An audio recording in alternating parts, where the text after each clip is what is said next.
Hi Leah, thank you so much for joining us today. So let's kick off. Can you tell everyone a little bit about yourself and Leap Talent? Absolutely, thank you. Yeah, so my name's Leah. I work for Leep Talent, who are a tech and digital training provider, and we also specialise in HR and learning and development. You might have previously heard us called Just IT. We've been around for 22 years, helping people get into apprenticeships, and also we provide commercial training. We do it at different levels, so we do them from juniors all the way through to seniors. Perfect. So what would you say then is the most common misconception around apprenticeships at the moment? Feel free to go as deep as you'd like. Yeah, I think, to be honest with you, a lot of people are still in the mindset of apprenticeships are people that come in, young people who come in, sweep the floors, make the brews. And maybe that was something like 10 years ago when I first started in the game. Um, but now, like the knowledge, skills, and behaviours that are taught within apprenticeships are so valuable. So you can use apprenticeships for different things, basically. So yes, you can bring in fresh new talent within your businesses at a junior level. We can provide that, no problem at all. That's like your level three, say. Then you've got your higher level apprenticeships. So say your level fours up over, which are, say for example, your level fours are the equivalent to a foundation degree. And they're used for training and developing your current staff. So if you've got maybe somebody within your business who's looking to progress in their role or learn some extra skills, then you can use apprenticeships as a cost-effective way of CPD because there is funding out there for you. So, like I say, I mean, they're not people who are sweeping the floor anymore. They are actual real life skills that can benefit people within their roles and like bring that fresh new ideas within your business. Really succinct description there. So, a lot of our members are SMEs, and Yeah. we ourselves are seeing a lot of challenges when it comes to recruitment. So, what kind of things are you seeing in Leap Talent across a broader sector? Yeah, absolutely. Like I speak with a lot of SMEs, and I think the biggest thing they're facing when it comes to recruitment at the minute is coming up against well-established companies. So, say if you've got a rollout for, I don't know, say a business administrator, and there might be somebody of a large organization that's got exactly the same rollout. A lot of people are drawn to wanting to work for somebody that they've heard of. Like so there might be somebody within your area that's a well-known employer that people are automatically drawn to as well. And the thing that apprenticeships can help you with this is say you've both got these roles out, but Mhm. your role is an apprenticeship role. Now that is giving that person a qualification Mhm. alongside that role. So instantly your advert becomes a lot more attractive. That person's not only getting themselves a job, but they're also getting themselves a qualification alongside that. And with Leap Talent, yes, we try and basically go above and beyond with our apprenticeship. So yes, there's the standard apprenticeship qualification that learner will get, but also we want to give more added value back to our employers and learners. So we always include added value certifications on top of that.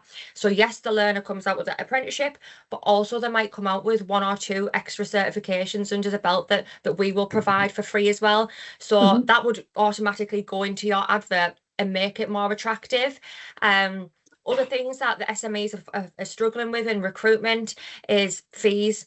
Are they paying Mhm. somebody Yeah, externally? I mean, because it can be a fortune sometimes up to 20%, whereas yeah. we provide free recruitment for any sort of apprenticeships, no charges there whatsoever.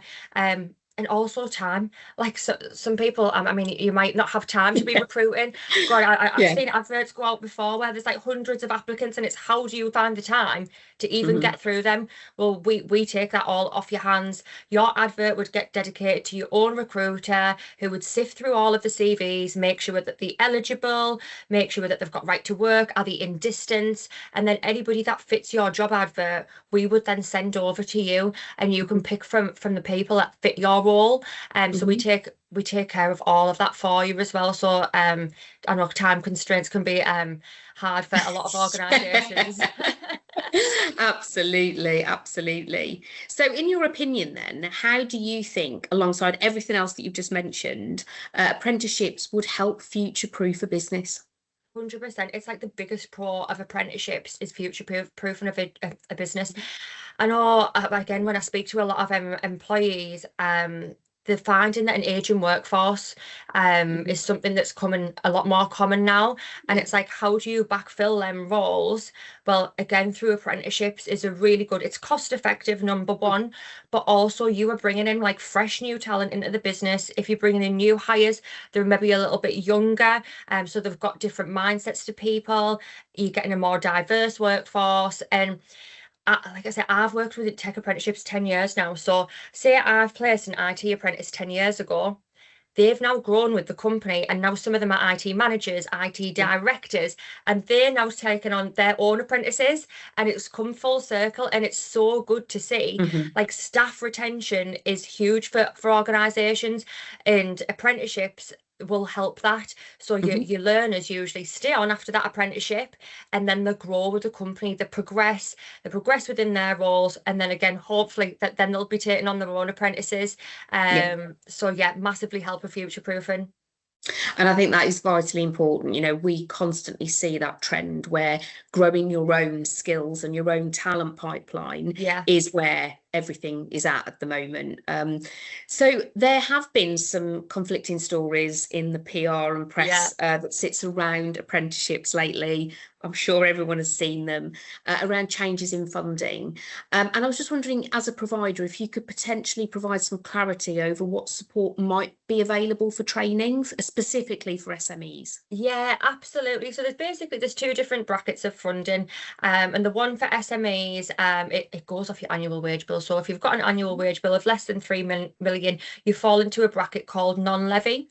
So it's essentially government funded. Apprenticeships are government funded. Um, they've recently taken away the funding for level sevens, which is maybe where the confusion's coming from. So your level sevens with your highest level apprenticeships, like your highest degree level, they've kind of taken that away now, and it's just more so for your level threes, four, fives, and sixes.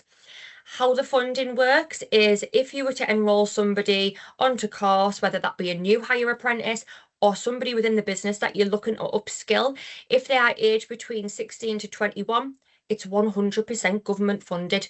So you're talking some of these programs, say for example, again, so we do business analyst, it's a £19,000 program that would be fully funded by the government. So you're getting thousands of pounds worth of funding Mhm. available for your training, hence your Yeah. cost-effective CPD. And like I say, that if you were over 22, sorry, then it would be 95% funded. So it's Okay. still heavily government funded and Yeah. just requires a Mhm. 5% contribution Mhm. from the business. Mhm. But us as a training provider, we work with a lot of bigger organisations who have like spare funds to transfer to our smaller organisations that we Mhm. partner with.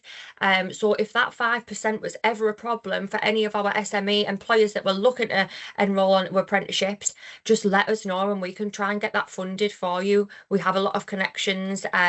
So if it's ever a problem, if finances, just let us know and I can try and help you out basically. Finance is always a problem. Yeah.